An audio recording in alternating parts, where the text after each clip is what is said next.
Hello बच्चों, सबको राम राम आपकी अनु मैम की तरफ से। और थोड़ी सी आवाज में प्रॉब्लम है। आज हम वो डिस्कस करने वाले हैं कि बच्चों को बहुत डाउट होता है कि मैम मैथ्स में कॉपी कैसे लिखे, रिप्रेजेंटेशन कैसा होना चाहिए, एग्जामिनर को कैसे खुश कर सकते हैं, क्या कर सकते हैं। तो हम थोड़ा डिस्कस करने वाले। तो हमने एक टॉपर जो है हमारा, जो बोर्ड का जो लास्ट 2022 के जो टॉपर हैं, हमने उनकी आंसर शीट दिखा रहे आपको। 2022 में एमसीक्यू नहीं आता था, तो सेक्शन ए ऐसे क्वेश्चन हमारे होते थे, बच्चे सॉल्व करते थे। तो पहली बात की रिप्रेजेंटेशन बच्चा बड़ा नीट एंड क्लीन होना चाहिए, ये दिमाग में डाल लो। दूसरी बात ये डाल लो कि जो रफ कॉपी आप अभी लिख रहे हो या क्वेश्चन प्रैक्टिस करते हुए लिख रहे होते हो, ठीक है, यही राइटिंग आपके एग्जाम में 1 घंटे बाद बनने वाली होती है। मतलब हम स्टार्टिंग में तो बहुत रच रच के लिखते हैं, बहुत सुंदर सुंदर 1 घंटे लिखते हैं, तब जिसमें हमारे 2-3 क्वेश्चन सॉल्व हुए रहते हैं। 1 घंटे बाद जब हमें रियलाइज होता है कि नहीं भाई 1 घंटे बीत चुके हैं, 2 घंटे बचे हुए हैं और बहुत सारे क्वेश्चन बचे हुए, तो हम वो रफ वाली राइटिंग यूज करना शुरू कर देते हैं। तो बच्चा प्रैक्टिस करना शुरू कर दो कि जो अभी आप रफ में लिख रहे हो ना, वो राइटिंग आपकी नीट एंड क्लीन हो जाए। अब दूसरी बात ये आती है कि जब हम रफ करते हैं एग्जाम में हम जब भी रफ करते हैं बच्चा, तो एक बात दिमाग में रखना, ठीक है, इधर साइड में कुछ बच्चे रफ करते हैं। कभी कभी क्या होता है ना कि हम क्वेश्चन सॉल्व करते हैं, लेंथी हो जाता है, तो हमें ये वाला भी पेज की नीड पड़ जाती है, ठीक है। तो कुछ बच्चे साइड में रफ करते हैं, कुछ बच्चे कॉपी के पीछे रफ करते हैं। मैं वो बच्ची रही हूं जो कॉपी के पीछे रफ करता था, ठीक है। मैं कॉपी के पीछे रफ करती थी, पेपर सॉल्व हो गया, रीचेक हो गया, फिर उसके बाद क्या करती थी, पीछे कट कर देती थी। याद रखना, रफ करने के बाद पीछे कट कर देना, वरना वो काउंट हो जाता है, ठीक है। तो हम ये करते थे। अब कुछ बच्चे यहाँ साइड में रफ करते हैं। अब इधर आप अपना सुंदर सुंदर क्वेश्चन सॉल्व कर रहे हो यार, और यहाँ पे रफ कर रहे हो, तो कॉपी कितनी हीच पॉच सी रखती है। मतलब कि एग्जामिनर भी थोड़ा सा गुस्सा आ जाता है कि भाई रिप्रेजेंटेशन क्या है, बच्चे का माइंड क्या है। तो अब जब आप क्वेश्चन सॉल्व करोगे, पेपर उठाओगे, 15 मिनट मिलता है, आराम से पढ़ो, ठीक है। तो हमारा एमसीक्यू है 20।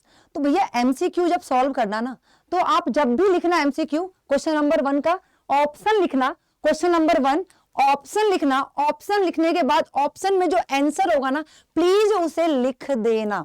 ऑप्शन में जो आंसर होगा, बस ए छोड़ के मत। ऐसा हमने अज्यूम कर लिया कि क्वेश्चन नंबर 1 का सी आंसर होगा, तो सिर्फ सी मत लिख के छोड़ देना, पूरा आंसर भी वहां मेंशन कर देना, ठीक है। पहली स्ट्रेटेजी है।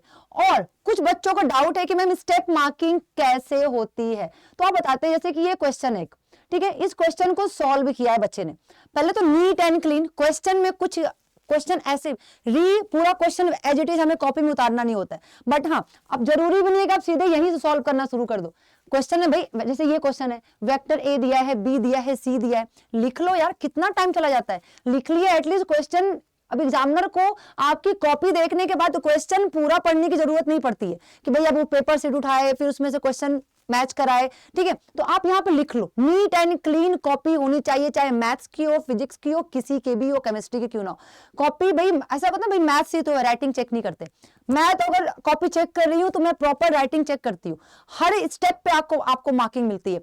बोर्ड आपके स्कूल का प्री बोर्ड या स्कूल का एनुअल हाफ ईयरली एग्जामिनेशन नहीं है कि आपको मार्क्स आंसर देख के मिल जाता है। आपने कितने स्टेप यूज किए हैं, आपने हर स्टेप में कौन कौन सा फॉर्मूला यूज किया है, और फॉर्मूला यूज करने के बाद आपने साइड में उसको लिखा है कि नहीं लिखा है कि भाई आपने कौन सा फॉर्मूला यूज किया है। यहाँ पे एंड में आपका जो आंसर है भाई, इन सब पे स्टेप मार्किंग होती है। आज दिखाते हैं कैसे। जैसे उसने यहाँ पे ये चीज लिखा हुआ है, क्वेश्चन को ही लिखा हुआ है, उसको 1 नंबर इधर कुछ मिलेगा।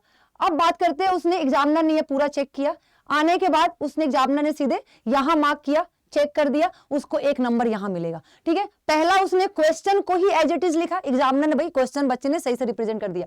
अब उसने सॉल्व किया पूरा फॉर्मूले लगा के आंसर, तो उसको दूसरा नंबर यहां मिलने वाला। और आंसर लिख के बच्चा, जब भी हमारा फाइनल आंसर आता है, उस फाइनल आंसर को प्लीज पेन से ना आप एक ब्रैकेट बना दो, ताकि एग्जामिनर का सॉल्यूशन के बाद सीधे आंसर पे ऐसे नजर टिक जाए और आपको मार्क्स। होता है क्या ना कि जब आप कॉपियां, कई सारी कॉपियां होती हैं, 3-4 कॉपियां उनको मिली हुई है, अब एक कॉपी उसने बहुत सुंदर तरीके से चेक कर ली, बहुत सुंदर उसको मिला जो टॉपर की रही होगी। अब उसके बाद मान लो हमारी मेरी कॉपी आ गई, तो अब एग्जामिनर क्या कर देगा, तुरंत कंपेयर किया, अभी तो इतनी प्यारी कॉपी चेक की, अब ये क्या है। तो ऐसी गलती मत करो भाई, टॉपर बनने का सबका सपना होता है, तो टॉपर ऐसे ही नहीं बन जाते हैं कि बस पढ़ लिया, लर्न कर लिया, रट लिया, जाके एग्जाम दे दिया। रिप्रेजेंटेशन भी बहुत इंपॉर्टेंट होता है। पढ़ाई के बाद कॉपी कैसे लिखा जाए, ये एक मेन इंपॉर्टेंट की होता है टॉपर बनने का।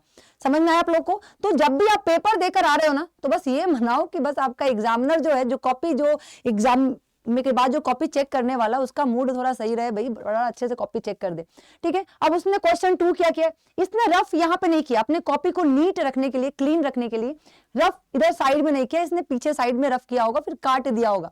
रफ करने के बाद काट देना, याद रखना, ठीक है, उसे कट कर देना। अब उसने सेकंड क्वेश्चन किया, अब क्वेश्चन ये लिखा होगा, उसने क्वेश्चन को एज इट इज लिख दिया, dy/dx निकाल दिया, ठीक है। अब क्या करेगा भाई, लॉग को उधर भेज दिया है, ठीक है, इतना तो मैथ्स पढ़ा ही हमने भी, कभी अभी हमने कैलकुलस का भी मैराथन कंप्लीट किया, ठीक है। ये चीज कर दिया, उसने सॉल्व कर दिया, एक मार्किंग उसको यहाँ मिलेगा और एक मार्किंग उसको यहाँ मिलेगा स्टेप मार्किंग में, पूरा 2 नंबर का स्टेप मार्किंग। हमारा एमसीक्यू से स्टार्ट होगा, तो एमसीक्यू में अगर आप ऑप्शन लिख रहे हो, ऑप्शन के साथ आंसर भी लिख लेना। तो ऐसे रिप्रेजेंटेशन, भाई देख लो कितनी क्लीन तरीके से उसने अपना आंसर लिखा है, तभी ये टॉपर रहा है। तो खुद के मेंटल दिमाग में डाल लो, ठीक है, मेंटल दिमाग में मत डालो भाई, अच्छा ठीक है, बुरा मत मान जाना तुम के साथ, मेंटल मैं भी हूं तभी पढ़ा रही हूं यहाँ पे, भाई इस दिमाग में अच्छे से बैठा लो। करना क्या है, जब भी आपको आंसर लिखना है, ठीक है, neat and clean first step से लेके एंड स्टेप तक, आपने जितने भी दिमाग में अगर आपने सोचा ना कि भाई इस फॉर्मूला का मैंने यूज किया, भाई लिख दो उसको, अच्छे से लिख दो उसको, एग्जामिनर को दे कराओ उसे, कुछ घर लाने की जरूरत नहीं है, ठीक है, बट जितना यूज किया है उतना ही दो, एक्स्ट्रा नहीं कि आपने जो यूज भी नहीं किया आपने वो भी दे दिया, वरना कंफ्यूजन में पड़ जाएगा एग्जामिनेशन और एग्जामिनर, और आपको मार्क्स देने की जगह काट लेगा। जितना यूज किया है उसको देकर आओ, कॉपी को नीट रखो, क्लीन रखो, कट कम करो, ठीक है। और जो रफ पे राइटिंग कर रहे हो ना बच्चा, वही राइटिंग हमारी एग्जाम में बनती है, इस बात को दिमाग में रख लो 1 घंटे बाद। तो कोशिश करो पहले ही घंटे से आप वो राइटिंग नीट एंड क्लीन रखो। तो घर से अभी आप मैथ्स के क्वेश्चन प्रैक्टिस कर रहे हो तो नीट एंड क्लीन, ऐसा नहीं कर लिया खत्म, कर लिया खत्म, ऐसे नहीं करना है। कुछ क्वेश्चन की प्रैक्टिस आप ऐसे करो जो लॉन्ग रहने वाले, पूरा एंड स्टार्टिंग स्टेप से लेके एंड स्टेप तक उसको नीट एंड क्लीन रखो। तो कॉपी ऐसे लिखते हैं। रफ मेरा सजेशन रहेगा कि पीछे करो और कट कर दो, ताकि कॉपी आपकी फ्रेश दिखे, सुंदर दिखे, ठीक है। अब बात कर लेते हैं, अब सिर्फ क्वेश्चन लिख के तो भाई हमने बोर्ड पढ़ लिया, बोर्ड का पेपर दे लिया, हम जिंदगी आगे तक लेकर जाना चाहते हैं तो एक अच्छा कॉलेज भी चाहिए। इस स्टेप के बाद, इस स्टेयर्स जो हमारा 12th का जो रहा है हमने पास कर लिया, अब इसके बाद हमें अपनी जिंदगी आगे भी लेकर जानी है, तो हमें कहीं ना कहीं एडमिशन लेना है, अच्छा कॉलेज चाहिए।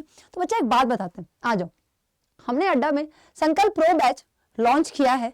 अब आपको क्या करना है, यहाँ जाके ऑल कोर्सेज, ठीक है, स्कूल में जाना है, ठीक है, स्कूल 12th में, फिर इसमें जाके आप व्यू ऑल कर लेना, ठीक है। आ जाओ यहाँ पे, अब क्या करना है, हमारा जो संकल्प प्रो बैच है इस पे जाके, अब इस बैच में आपको पहले क्या क्या मिलने वाला है, 12th प्लस CUET का पूरा कोर्स मिलने वाला है, ई बुक्स मिलने वाले हैं, सैंपल पेपर मिलने वाले हैं, और उसके बाद हम सॉल्व भी कराने वाले हैं सैंपल पेपर्स, और साथ में 1-to-1 जो मेंटरशिप होता है ना, मतलब आप अपने किसी भी मेंटर से डायरेक्ट कनेक्ट करके आप अपनी काउंसलिंग करा सकते हो, चीजें पूछ सकते हो, कोई भी डाउट हो उसे क्लियर कर सकते हो, आपको इस बैच में हम वो दे रहे हैं, ठीक है। और बहुतों को ये बहुत मैम इतना महंगा, तो भाई आते हैं ना, आ जाओ।